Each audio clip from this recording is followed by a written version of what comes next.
sœurs, membres de la grande famille de Dieu, vous qui nous suivez sur la page Facebook, nos cœurs tressaillent de joie en ce 22 octobre 2020, car nous avons encore le privilège béni de recevoir les oracles du Seigneur. Que chacun de nous soit réceptif à la voix de notre Maître. Cordial bienvenue. Que les grâces du ciel se déversent sur nous en abondance. Amen.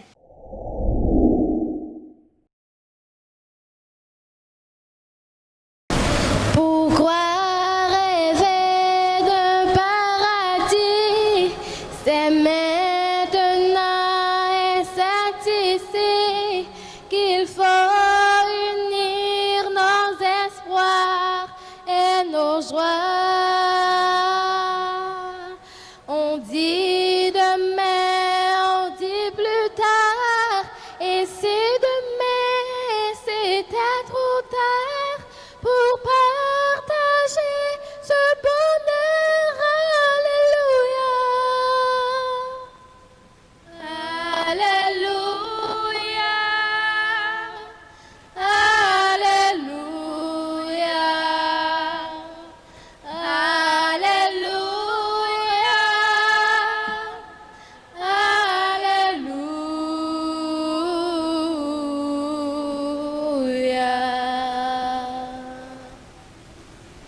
Comment trouver l'accord secret qui nous donnera la paix, qui répondra au comment, au pourquoi?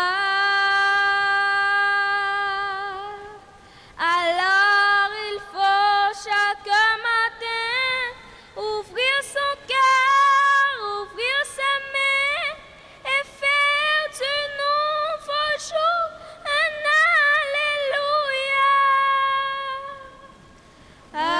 Alléluia. Alléluia.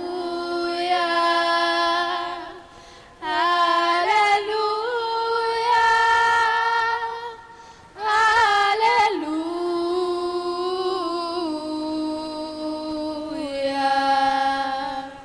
On est sur terre pour aimer, pour vivre ensemble et partager, et faire de chaque jour un feu de joie.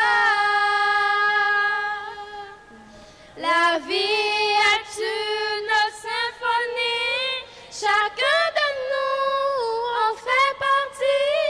Ensemble, il faut chanter Alléluia. Alléluia.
Notre texte méditatif se lit dans le psaume 135, versets 1 à 4. Je lis pour vous. Louez l'Éternel, louez le nom de l'Éternel, louez-le, serviteur de l'Éternel, qui vous tenez de la maison de l'Éternel, dans les parvis de la maison de notre Dieu. Louez l'Éternel, car l'Éternel est bon, chantez à son nom, car il est favorable, car l'Éternel s'est choisi Jacob, Israël pour qu'il lui appartient. Amen.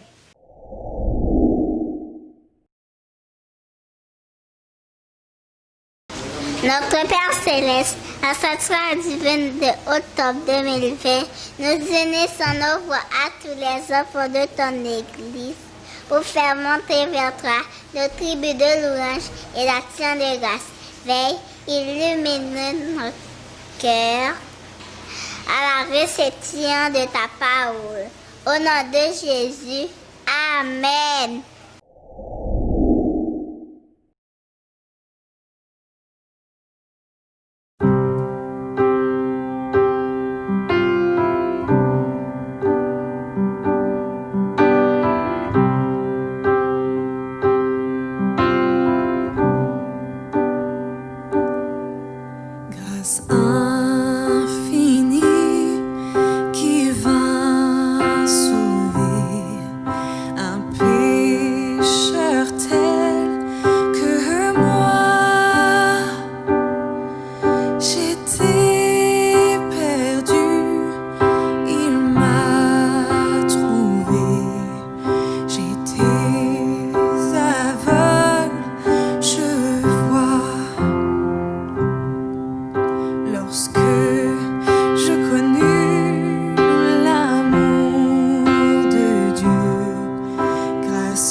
Chers amis de partout, vous qui nous suivez sur la page Facebook de la Fête Chasse, que la grâce de Dieu surabonde dans votre vie. Dieu n'est-il pas merveilleux, chers frères et sœurs? Lui qui nous a envoyé cette belle semaine de prière. Répétons ensemble ces paroles. Mon âme bénit l'Éternel, que tout ce qui est en moi bénisse son Saint-Nom. Mon âme bénit l'Éternel et n'oublie aucun de ses bienfaits. Car c'est lui qui pardonne toutes les iniquités, qui guérit toutes nos maladies. Mon âme bénit l'Éternel. Amen. Notre méditation pour ce soir est titrée « Un partenariat béni ». Courbons la tête pour la prière. Notre Dieu, notre Père, nous bénissons ton saint et bon nom pour le privilège de prendre la parole en ton nom. Fais briller sur nous ton Saint-Esprit pour que la parole nous parvienne sans altération aucune. Nous te prions au nom de Jésus et pour la gloire de ton Saint-Nom. Amen. Un partenariat béni. Quand un propriétaire confie quelque chose de valeur entre les mains de ses agents ou économes, il veut que sa propriété soit utilisée pour faire bénéficier son entreprise. Pour les chrétiens, le véritable objet de la vie est la mission de Dieu. Pourquoi Dieu nous a-t-il créés et nous a-t-il rachetés? La réponse est pour sa gloire. Ésaïe 43, verset 7. L'apôtre Paul découvrit son but et le nôtre. Lisons ce qu'il écrivit dans 1 Corinthiens 4, versets 1 et 2. Ainsi donc, nous considérons comme des serviteurs de Christ et des administrateurs des mystères de Dieu. Du reste, ce qu'on demande des administrateurs, c'est qu'ils soient trouvés fidèles. La plupart d'entre nous se sont familiarisés avec la parabole que raconta Jésus dans Matthieu 25, versets 14 à 29, concernant l'homme riche qui confia à 3 de ses serviteurs une responsabilité particulière pour gérer ses affaires. À l'un, il donna 3 talents, à un autre 2 talents, et au 3e 3 talents.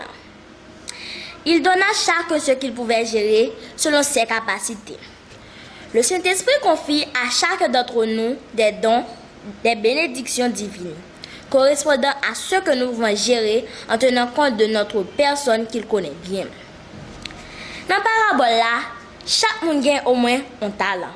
Pas un monde qui va avoir un talent. Nous tous avons un don spirituel au moins. Nous tous pas posséder les mêmes dons. Mais bon Dieu nous chacun un don selon capacité nous. Ce qui importe le plus, ce n'est pas combien de dons nous avons, mais ce que nous faisons de ce que nous avons. Dieu doit nous trouver dignes de confiance concernant tout ce que nous faisons. Que nous ayons beaucoup ou peu, nous sommes bénis. Que nous apparaissions extravagants ou humbles, nous sommes bénis. Les chrétiens sont des personnes bénies. Mettez-vous à agir comme si vous étiez bénis. Quelquefois, certains d'entre nous sont tentés de juger la manière avec laquelle nous avons été bénis. D'après les vêtements que nous portons, c'est une terrible erreur. Avez-vous entendu l'histoire racontant la manière dont l'université Stanford en Californie débuta? Écoutez. Une femme portant une robe défraîchie et son mari vêtu de costume cousu maison descendirent d'un train à Boston et se rendirent timidement au bureau du président de l'université d'Harvard, sans aucune affaire avec l'université. Et probablement ne mérite même pas de se trouver sur le campus.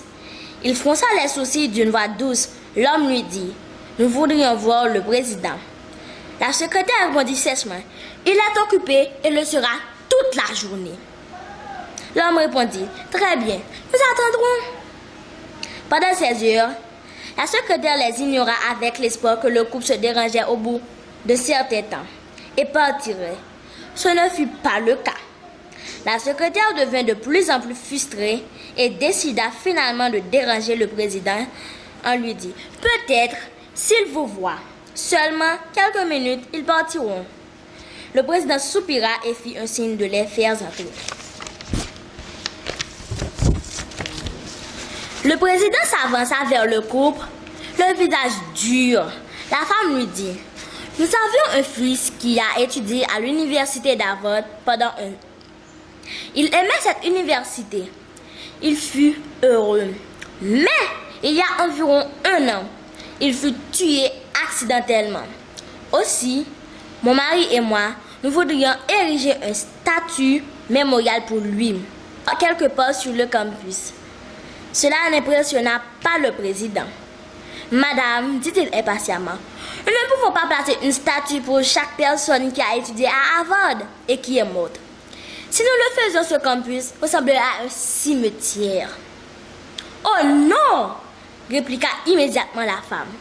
Nous ne voulons pas ériger une statue, nous voudrions faire donc un bâtiment à l'université d'Harvard. Le président leva les yeux au ciel. Il jeta un coup d'œil sur les vêtements d'ordinaire que portait le couple, puis s'exclama. Un bâtiment? Avez-vous une idée de ce que coûte un bâtiment? Nous avons plus de 7,5 millions investis dans les bâtiments de ce campus. La femme resta un moment silencieuse. Puis, elle se tourna vers son mari et dit tranquillement. C'est tout ce que cela coûte pour démarrer une université. Pourquoi ne pas démarrer notre propre université? Son mari acquiesça de la tête. Le président afficha un air confus et déconcerté. Madame et monsieur Leland, Stanford, sortirent, se rendirent en Californie où ils établirent l'université qui porte le nom de leur fille, Stanford University. Ils dirent par la suite, les enfants de Californie seront nos enfants que nous instruirons. Leur engagement fut d'aider les autres. Les bénédictions matérielles que nous recevons de Dieu sont données pour aider nos filles et soutenir la mission que Christ confia à son Église. La Bible nous dit clairement, si quelqu'un n'a pas soin de ses siens et principal de ceux de sa famille, il a renié la foi et il est pire qu'un infidèle. 1 Timothée 4, verset 8. Pouvoir aux besoins, nous satisfaire, la cupidité de nos familles fait partie de la responsabilité d'économes. Mais ce n'est pas tout. L'évangile de Christ requiert notre engagement de partager la bonne nouvelle dans le monde. Nous sommes les économes de l'évangile, de la grâce. Nous devons le partager par la manière dont nous vivons et en donnant les ressources permettant d'accomplir les desseins de Dieu. Les bénédictions de Dieu ne furent pas données pour que nous en jouissions simplement. Dieu a donné un but divin pour lequel nous devons vivre et écouter ses paroles inspirées. En envoyant ses disciples dans le monde entier pour prêcher l'évangile à toute la création, le Christ a confié aux hommes le soin de faire connaître sa grâce. Certains ont été chargés de la prédication, d'autres de soutenir son œuvre par leurs offrandes. L'argent que le Seigneur a donné à ceux-ci doit contribuer à la poursuite de le travail qui nous a été assigné, à savoir sauver nos semblables. C'est l'un des moyens qu'il emploie pour nous élever. Témoignage pour l'Église, tome 3, page 479. La citation suivante rend le message très pratique. Le Seigneur n'a pas l'intention de venir sur la terre pour y apporter de l'or et de l'argent, en vue de faire progresser son œuvre. Il accorde des biens à des êtres humains, leur demandant de faire avancer son œuvre par des dons et des offrandes. Conseil à l'économe, page 40. Dieu nous a donné le système des dîmes et des offrandes pour que nous puissions placer notre argent ou nos possessions matérielles au bon endroit et réserver à Dieu la place qui lui est due. La dîme correspond à 10% de nos revenus. Nos offrandes peuvent être du montant de la dîme.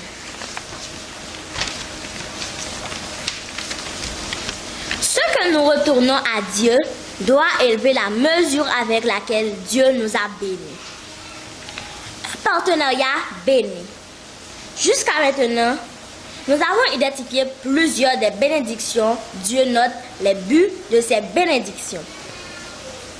Nous concluons maintenant en portant notre attention sur un partenariat béni.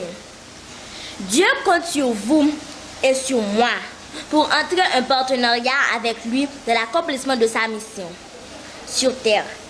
Il nous fait confiance, mais lui, faisons-nous confiance?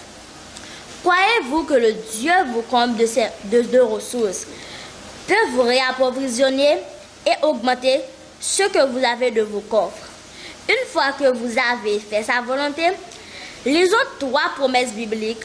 Proverbe 11, verset 25, Ecclésiaste 12, verset 3, Psaume 34, verset 7 à 10. Nous retournons la portion de Dieu sous forme de dîmes, offrandes, dons, notre service, notre temps et dévotion parce que nous reconnaissons qu'il nous donne toutes choses. Notre motivation est de reconnaître sa souveraineté sur notre vie et lui être obéissant. Nous l'adorons parce qu'il est notre Seigneur. Nous lui retournons une portion de vie sous forme de service et sacrifice. Conclusion. Pourquoi Dieu nous a bénis en nous faisant dans le don de la vie, du salut, et pourvoir en besoin de la vie quotidienne et nous donnant des ressources pour faire avancer ses desseins. Ces bénédictions ne furent pas données pour que nous en parlions, elles le furent pour que nous les gérions. Nous sommes par conséquent des économes. Un économe est celui qui gère la propriété ou les affaires d'un autre. Il est dépositaire de ce qui appartient à quelqu'un d'autre. Dans la Bible, une telle suggestion est appelée économa. Nous sommes des économes détenant des responsabilités de gestionnaire dans l'administration des affaires de Dieu. Dieu est le propriétaire et nous sommes des économes chargés d'assumer des obligations d'économa. Ce que Dieu veut, c'est ce que nous soyons de bons enfants. Non pas parce que nous voulons recevoir le salut, mais parce que nous sommes déjà sauvés. Dieu a déjà accompli de grandes choses pour nous. Il nous a donné la vie, le salut, pour nos besoins de chaque jour et tout le reste. Notre réponse démontrera notre amour, gratitude et fidèle, ou leurs absences. Mais si nous restons fidèles, Christ nous dira un jour, c'est bien bon et fidèle serviteur, tu as été fidèle en peu de choses. Je te confierai beaucoup entre dans la joie de ton maître. Merci. Coupons nos fronts pour la prière. Notre Seigneur et notre Dieu, nous te remercions pour ta parole parvenue jusqu'à nous. Nous te prions de bien vouloir nous aider à être des économes fidèles. Et ce sera pour ta gloire et pour ton honneur. Nous te prions au nom de Jésus, vivant et régnant au siècle des siècles. Amen.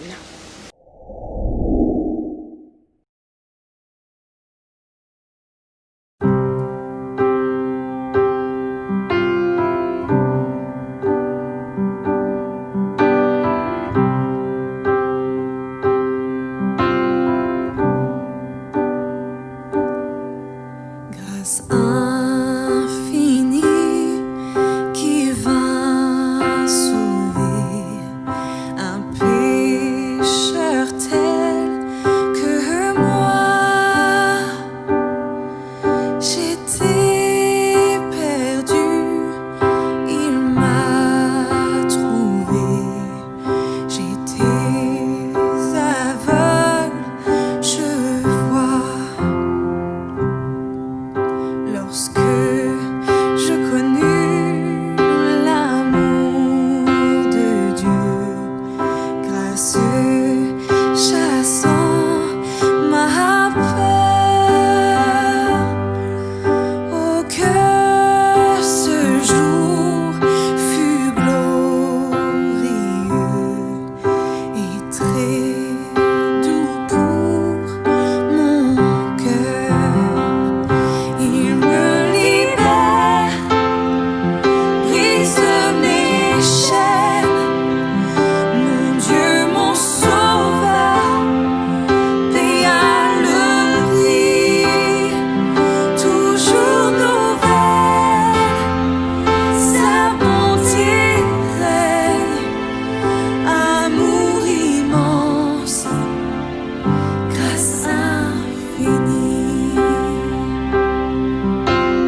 labeur, fardeau, souci.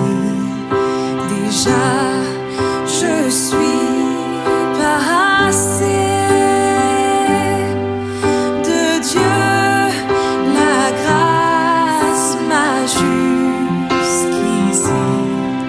soutenu, consolée. Il me libère, brise mes chaînes. Mon Dieu, mon sauveur, paya le prix. Toujours nouvelle, sa bonté règne. Amour immense, grâce infinie. Il me libère, brise mes chaînes. Mon Dieu, mon sauveur, paya le prix. Toujours nouvelle, sa bonté règne. Amour immense, grâce infinie.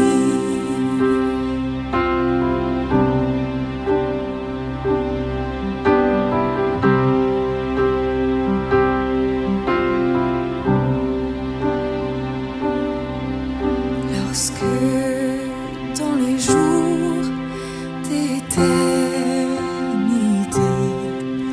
en Dieu, tous nous serons.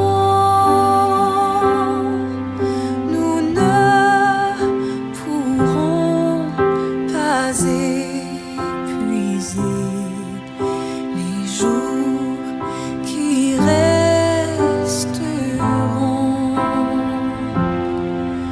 Les jours qui resteront.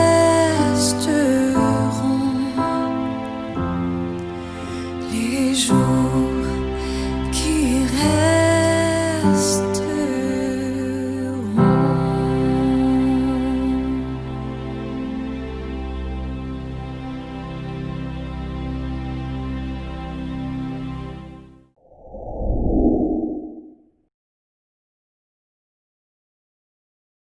Fermons nos yeux pour la prière. Exalté sois-tu, notre Père des cieux, pour avoir bien nourri nos cœurs affamés. Loin de nous d'être des auditeurs oublieux, nous voulons par ta grâce être de meilleurs économes, tes plus fidèles partenaires. Nous te réclamons cette faveur imméritée. Au nom de Jésus, le gestionnaire par excellence. Amen.